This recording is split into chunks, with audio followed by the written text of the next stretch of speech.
Welcome back to the channel, my darlings. Today you join me in the back of my van, because I bought a van, and I'm going to turn this into a mobile detailing van. I know very little about vans, but I can tell you I bought a Vauxhall Combo 2016 plate with 130,000 miles on the clock. It is an L1H1, which the layman, which is me, means it is a standard length, standard height. It's a crew van, so it's got two sliding doors, one on either side, and what I call an up and over tailgate rather than the doors that open sideways. Now, some people might think that doesn't make sense, or some people might disagree that that's a good choice. I like the look of it, which is one thing, but personally for me, I like the fact that it gives me a canopy to shelter under if it's raining. It gives me some shade, which is nice. And also it gives me a place to put the camera and have it covered if it is raining, or put some ram mounts up on the base of the door to give me some actual points to fasten the camera. I've got some 12-volt sockets in here that are already fitted, which will allow me to charge my camera while it's recording, which I think is really useful for me personally. And then the two sliding doors mean I can access my equipment from either side. I think it's going to work well for me. I may be wrong. Again, it's my first attempt, but I thought I'd give it a crack. Now, this series of videos is going to be about me turning this van into a detailing van. I'm going to start with detailing the interior, the load area and the cabin. Start with the cabin very first and then come into the load area afterwards. And the reason for that is it's pretty filthy. It's in good nick, and I have to say, compared to the other vans that I saw for the same sort of price point, this is immaculate. It really is, just under a little bit of dirt and probably a couple of litres of Auto Smart's cabin dressing. There's probably a pretty solid and nice van underneath it. It looks it anyway. There's no tears in any of the material. They're a bit grubby, but they wet vac and shampoo will sort that one out. Other ones that I saw, there was one I wouldn't even get into without the dealer putting a seat cover on it. It was so disgusting. Yeah, shocked by ones that were half the mileage but absolutely ruined. Whereas on this, the bodywork's pretty straight. There's no dents and dings. One tiny one, a couple of minor scratches and stone chips, which I'll be filling in and detailing and polishing out the outside of this, and then kitting it out. So that will be the series of videos that I'm doing. But I'm going to start with doing the inside. So let's go after the cabin and then let's do the load area.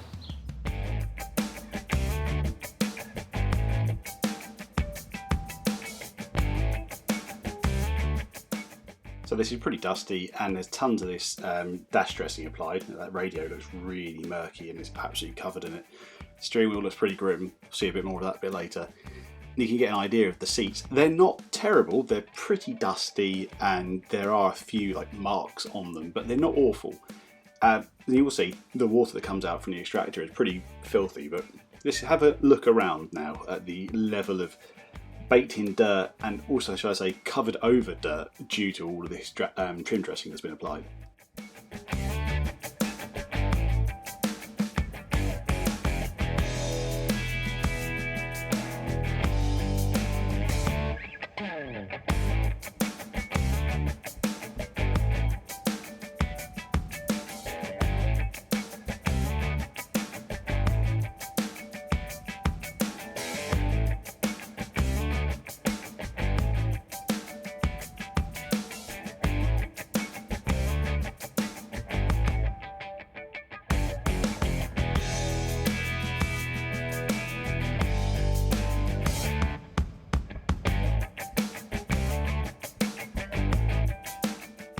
Okay, so now you've seen the level of dirt that we've got to deal with. The first job is to get rid of all the loose debris, and that means using the vacuum cleaner with the nozzle attachment, with the brush attachment and a detailing brush to get into any crevices.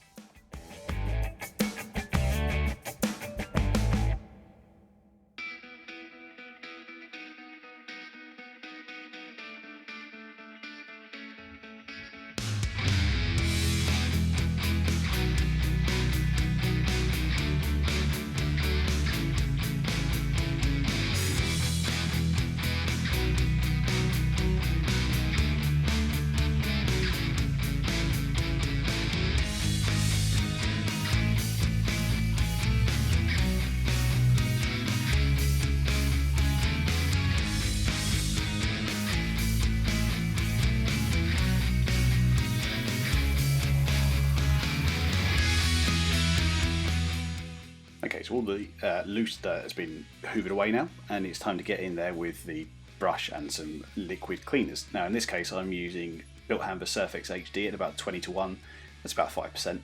In the bucket I've also got some all-purpose cleaner. It's like just a regular household one. This one I think is Sainsbury's one. It's about 3 or 4 caps to that 10-litre bucket.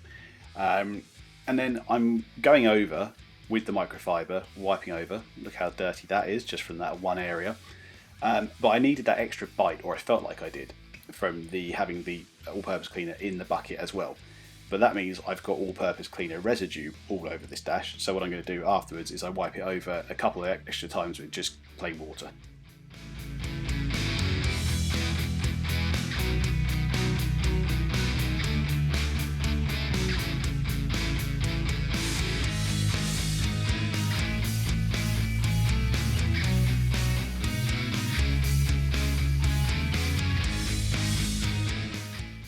And that's the water just from the dash and the 2 doors. I hadn't done any of the centre console yet. That was pretty ropey, wasn't it?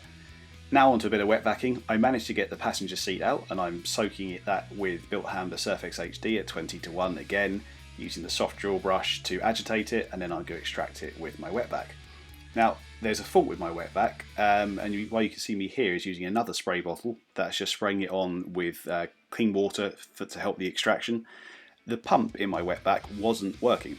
It turned out it was clogged, and I managed to strip it all down and eventually fix it, although not in time for doing these 2 seats now, so I revisit them later on when I've got some footage of that working.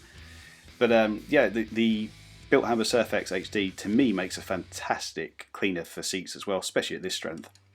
The reason for me, I say it's very low foaming, but it's incredibly good at cleaning.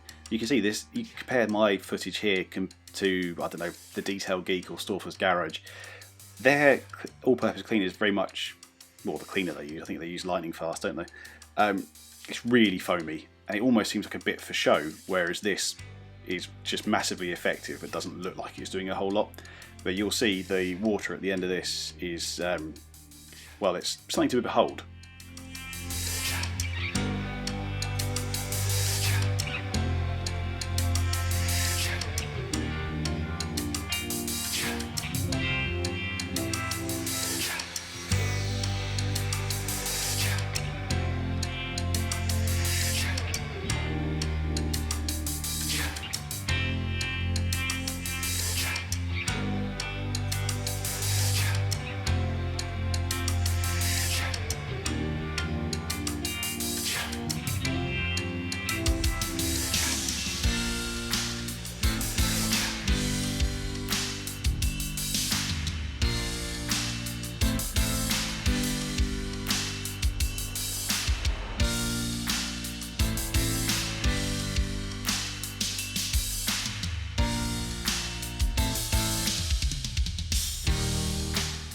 Now I'm absolutely loving this brush that I'm using right here. This is the ultra soft, chemical resistant, large brush by Vauxhall Pro. There's a link to that and all the other products I've used down in the description. It's just really nice to use, and I'm going to get a couple more. They do them in a couple of sizes, so yeah, well recommended, that one, I have to say. And I'm back here using the extractor again. This time I've got a working wetback, so I'm able to flush the water through as well. I've done this on both seats. What I've done, you can see in the background, I've covered a few things in a dust sheet because I'm trying to reduce the stuff I have to clean afterwards due to sling from this process, because the drill brush does throw stuff around a bit. However, the Surfex HD is low foaming, as I said before, but also running the drills brush at its lower speed, so my cordless drill has 2 speeds, run it at the lower speed and I got barely any fling, which was brilliant news. But a recommendation for you there, don't run it at full pelt and you'll be fine.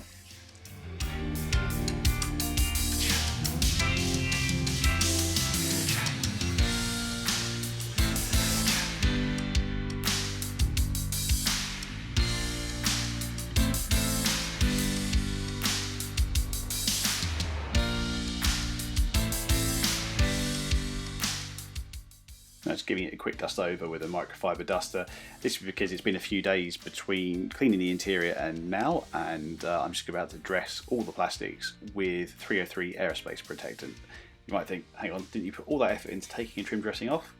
yes, but actually the look is nice, and 303 is very nice. It dries very satin, which is lovely. But it was filthy underneath, and now it's immaculately clean. So I want it to look as good as it possibly can, and I think this does it.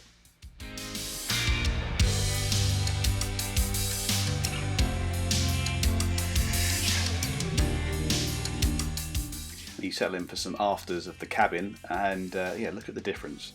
I'd say it's night and day, but I think it speaks volumes. You can really see, even in this footage, just how much cleaner it is now. And when this little bit finishes, we're going to hop over into the load area and crack on with that.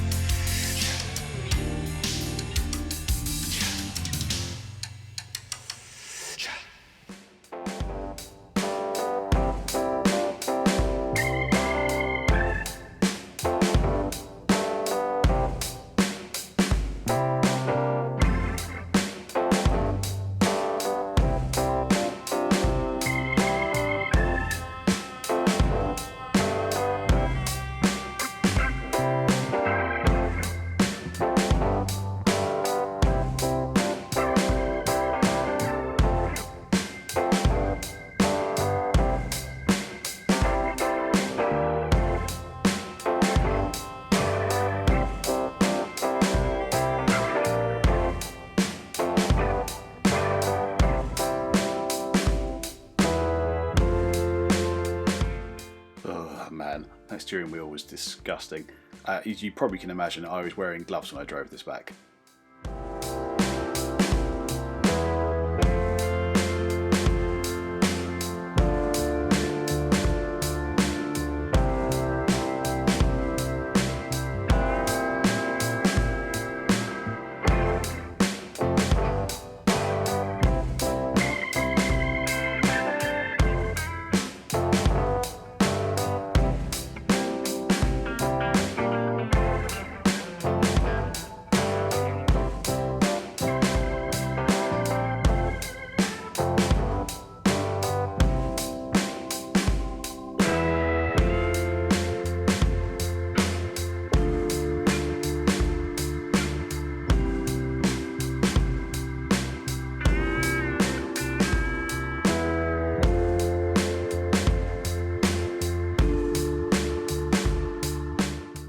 Okay, time for the load area to get the treatment now. Same process as before, hoover everything, clean everything with all-purpose cleaner, and dress anything that needs it.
Well, this was unexpected.